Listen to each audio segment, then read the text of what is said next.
Now, I know we got a ton of new people here, and so it's hard to appreciate where we're going if you, first of all, don't know our story on how we got here.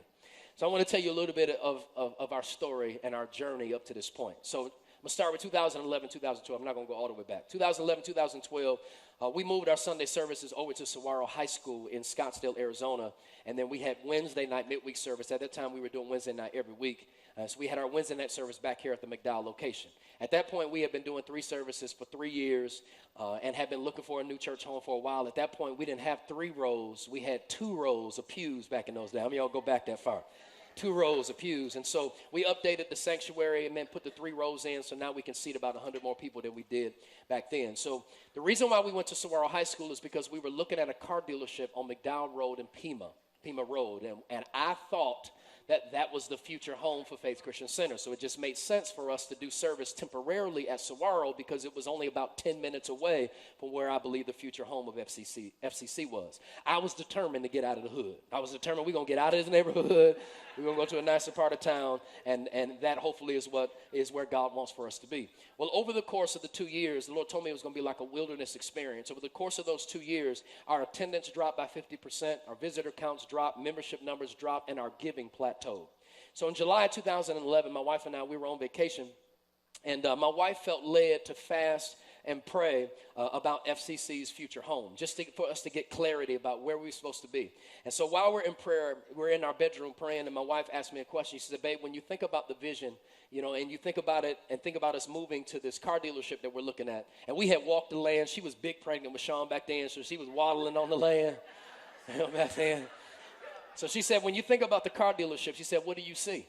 And I said, well, I see a few things. And she said, when you think about the McDowell location, what do you see? I said, I see it all. She said, well, that's the answer. She said, we're not supposed to be at the dealership. We're supposed to be back at McDowell. I mean, the Bible tells us house and riches are the inheritance of fathers, but a prudent woman is from the Lord. A prudent wife is from the Lord. Amen. And so when she said that, it was like it immediately bore witness with me. So we got back from vacation. I asked Pastor Wilson, who's our senior assistant pastor, to start looking for land around the church that we could purchase because nothing was for sale at the time. So in March of 2012, we acquired the 3.3 acres, which again was not for sale at the time. And then we started working on the next property, which was back then the former post office. We ended up getting a bidding war with a Muslim group because they were trying to put a mosque next door to the church. And so there was the real estate agent that was responsible for that transaction, ended up doing some shady things, knew we wanted the building, ended up selling the building to the current owners that we have right now. Though we didn't like the way that the real estate agent handled that situation, we don't have any complaints about our new neighbors. They are a blessing. We appreciate them. As a matter of fact, we are praying that God blesses them so much that they got to find a new spot, new location, and can just free up that space next door. We love you guys. In July 2012, we found out that the post office didn't actually own the entire property. They only owned half. And so we found out the Creighton family, who, you've got Creighton School down the street, they actually own the other half of the property. And so we went and bought what is now the east parking lot. All right, so in April 2013, we left Saguaro, moved back to the McDowell location permanently, and then we renovated the entire facility on the inside. You pull up to the church, you'll be like, oh, this is a traditional church. You walk inside, be like, oh, my goodness, it looks completely different on the inside. And so we renovated the entire inside, and then in 2013, the 10, as the former owner used to call them, chateaus, the chateaus that were located on the 3.3 acres, they were in horrible condition. They run down. Many of them were abandoned, and there was some illegal drug activity going on in the area. So what we did was we launched a campaign to raise $100,000 in 90 days to demo the properties. Well, because the spirit of generosity is on this church, we didn't just raise $100,000. We ended up raising like $180,000 plus. Which ended up being a huge blessing because we needed all that money to not only demo the properties, but also level out the land, put some asphalt millings down, and put fence around that property. The asphalt millings are there is the reason why we have the Do It For My Shoe shirts. Amen. And so after we moved back from Saguaro here to McDowell, everything that we lost came back. Our church not only grew back to the place that it was at before we left, but we actually exceeded that. Membership numbers went back up. Visitor numbers went back up. Giving numbers went back up. I like to call it our vitals. The church is like a body and a church has certain vitals that tell you about how healthy that church is. All of our vitals came back when we moved back, and I believe it was God himself saying, this is where I want this church to be. You got to pay attention to that. All right, so April of 2014, we purchased our first residential property. February 2015, we purchased our second residential property. July of 2015, we purchased our third and fourth residential property. In October of 2015, we purchased our fifth residential property. So we're going to bring up on the screen a picture of the land that we own. So everything we purchased over the course of those 3 years, you'll see it in red and in green. So all of this is what made it possible for us to even have a CTS campaign. We did all of this cash. So we own everything free and clear. We don't owe anybody anything but to love them. And it cost roughly about $2 million for us to make all of those purchases. So from 2015 to 2018, we went through a rest period in order to strengthen our cash reserves, because accounting was looking at me side-eye like, pass. So we just kind of took a breather. The Lord told me after we purchased our last property that it was going to be a little minute before we purchased the next one. So we took a bit of a breather, and then in April 2018, we launched the CTS campaign. So here we are. Now, last year, we had CTS Sunday, the fourth Sunday of every month. And on that particular Sunday, I would update the congregation on where we were at, how many people had committed to give, how many people had filled out pledges, where people had committed to give from, all the different states that had decided to sow into CTS. And then after January 2019, I went silent. And you guys haven't heard anything from me about CTS from January until today. And the reason is because something was bothering me.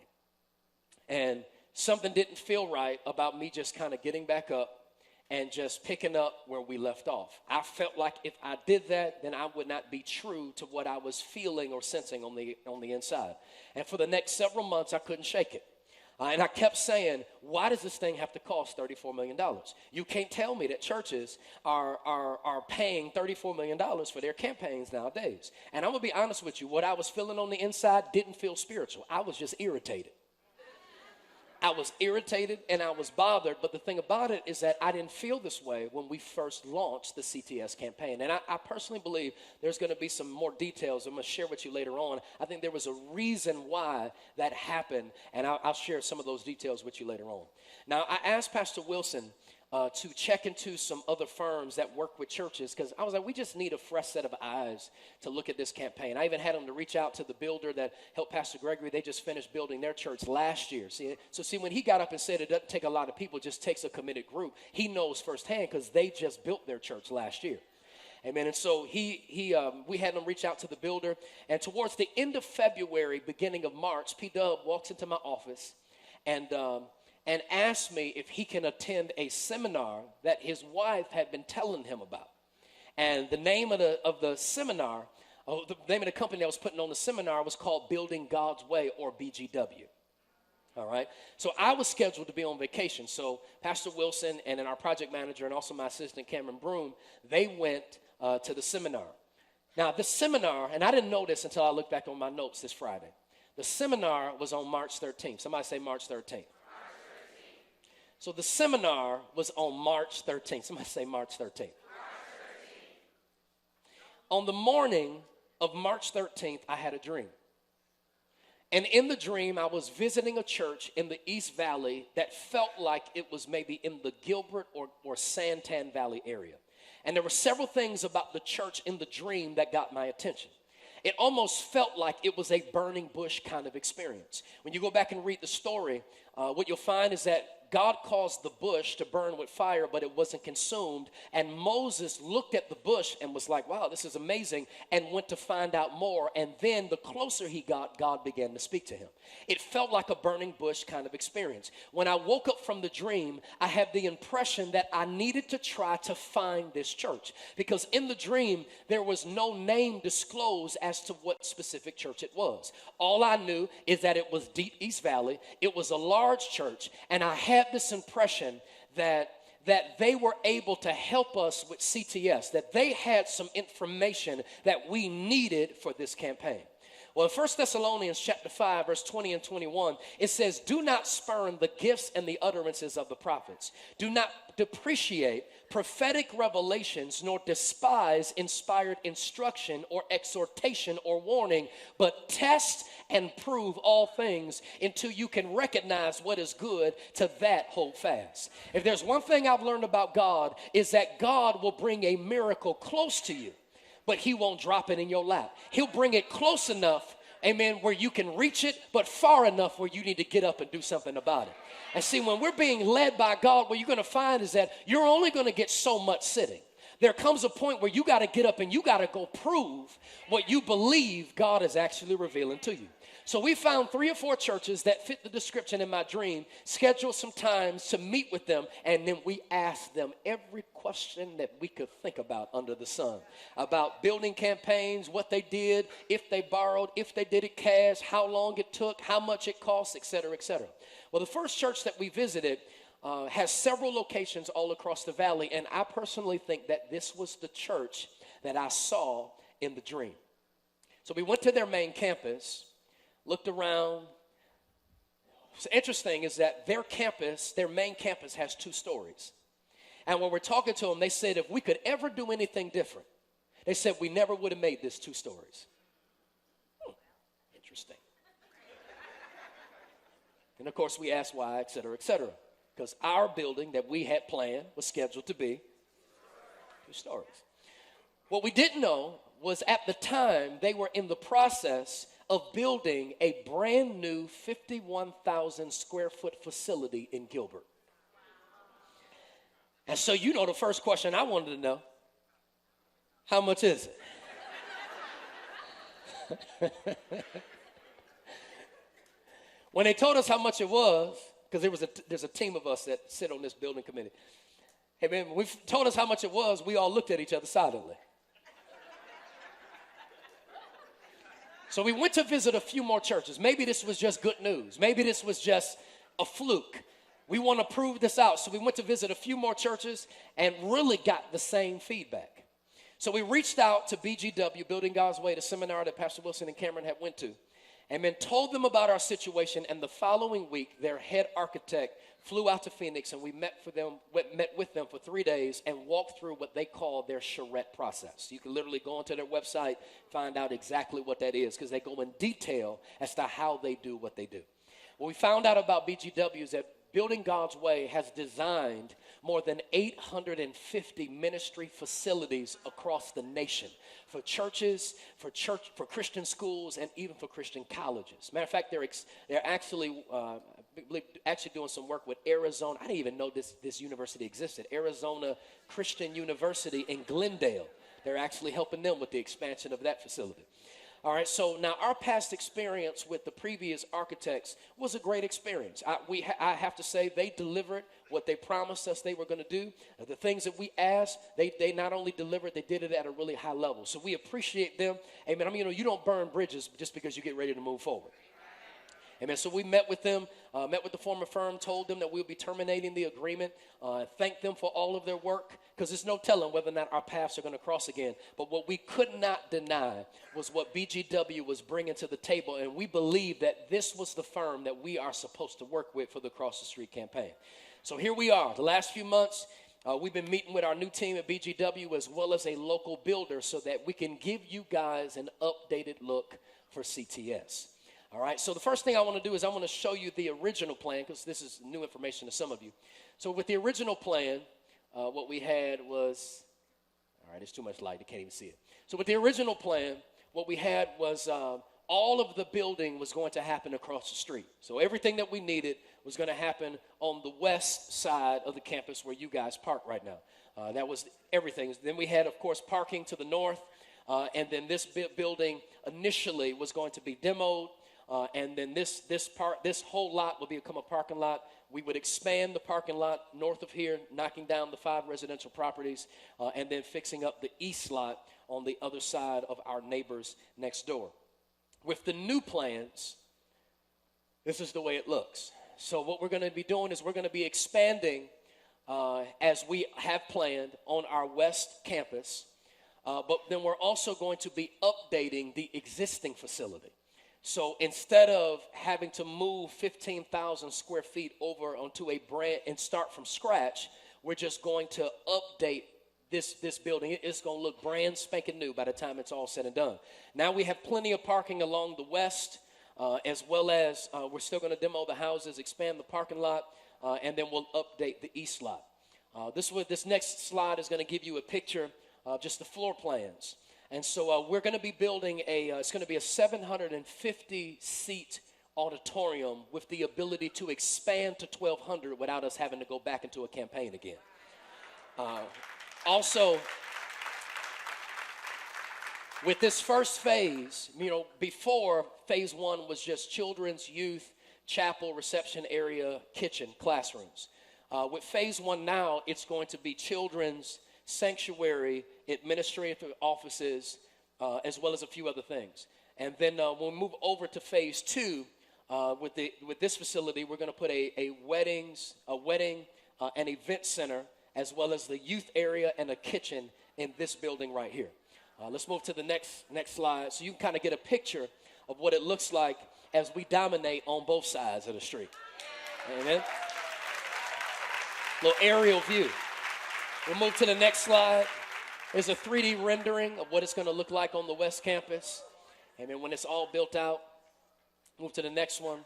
Get a chance to see what it looks like both sides of the street. Amen. So we're parking on both sides, doing ministry on both sides. This next one is really exciting. So the children's area that we're building it with the specs of being able to put a preschool there that will operate Monday through Friday. So and here's the good thing is that we're partnering with a nationwide company. This is what they do. They partner with churches. All we need to do is provide the facilities. They're going to hire the people. They're going to run the preschool. They're going to do everything on their own. All we got to do is provide the facilities. And what's exciting about it is that it gets the community in our church Monday through Friday. And we get a chance to touch their blessings. It will be a faith-based preschool. That's exciting. You see another slide. You kind of see what it looks like from McDowell headed east. For the person with the yellow Charger out there. Take a look at the next one. This is what it looks like coming from west to east. Pulling into the lot. This is the building, this building. Any difference makers in the building? Yeah. So the Degree Youth Group, you guys are still going to have your same space. Everything will be brand spanking new. We'll have a chapel area, reception area. I believe you'll be able to do a wedding for almost 200 people. And then we're going to, as well as a reception area right next door. And then a little small courtyard for all the nice pictures and everything. We're going to make it real nice for you guys.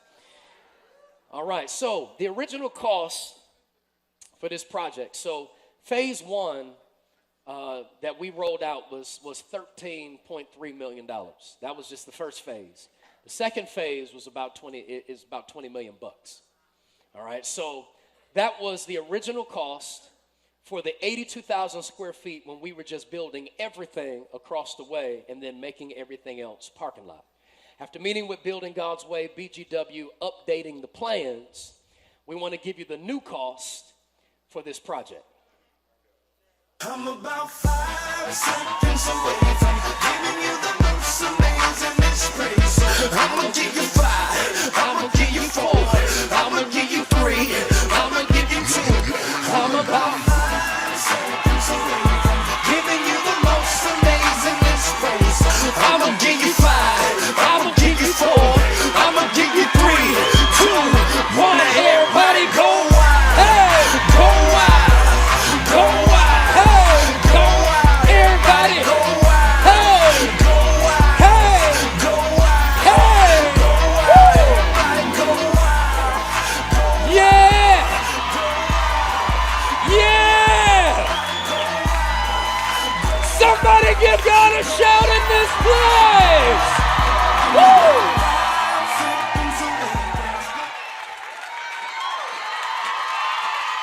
Glory!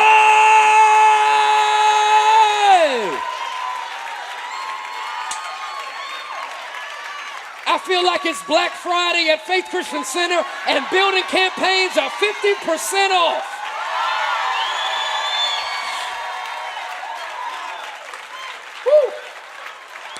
Glory to God. Ha! Come on, Jesus. Come on, Jesus. Come on, Jesus. Woo! Be seated. Be seated. So we got good news. All right. So the CTS donations that have come in to date from April 2018 to September of 2019 is $910,799.51. Now, we've got a plan on how we're going to do this. All right, so we're going to break. I'm really big on taking an elephant and breaking it down into bite-sized pieces and eating that elephant one bite at a time. All right, so we're going to break down this campaign into 9 phases. All right, and just hear me out. So phase number 1 is going to be the demo of the 5 residential properties. And you see the cost, $181,000. Second phase is going to be to install the east perimeter fence, which is $66,400, and then to expand the east parking lot, which is $547,000. Now, with the monies that have come in already for CTS, phase 1, phase 2, and phase 3 are already done. All right? So, because we didn't spend anything. We didn't spend any of the monies that had come in. So those first 3 phases are already completed. We still, with that, have about $116,000 or so left over. And we're going to pause just a little bit before we get ready to go into the 4th phase, because the 4th phase requires us to demo the restaurant, the can depository, the store, and I don't want to take something away from this neighborhood and not have something really to give back, you know. And so we'll pause for a little bit, but then as the monies come in, and I know that they're going to come in, we're going to move through phase 4, which is to demo the west structures, the building and the billboard. Also to install the west perimeter fence. You see that the first cost $168,000, second cost $82,000, and then we need to build out the west campus parking. We need really both areas to have sufficient parking just for the church on Sunday. If you're talking about Easter, we really need the parking. Easter, Man Camp Sunday, you know, we need that parking for both of those moments. So as the money comes in, we're just going to knock those few phases out, which will put us at phase number 7. All right? Phase number 7 is to build out the West Campus, sanctuary, kids, classrooms, admin offices. You know, we've gone from literally $20 million to do that down to 10. All right? So $10,321,000, amen, for that phase. The West Playground and Shade is $247,000. The playground part is required just for the preschool. And then lastly, we're going to do the East Campus. And so we have to finish one before we can start the other, just so that we can continue to operate and function on a weekly basis. All right, so we're going to finish the west side. We're going to start over here in the east, build out the parking lot so that when they're working on the parking lot across the way, we have additional parking over here on the East Campus, and then we'll finish eventually the West parking lot, so that way we've got plenty of space. Then it's really just a matter of us knocking out this West Campus.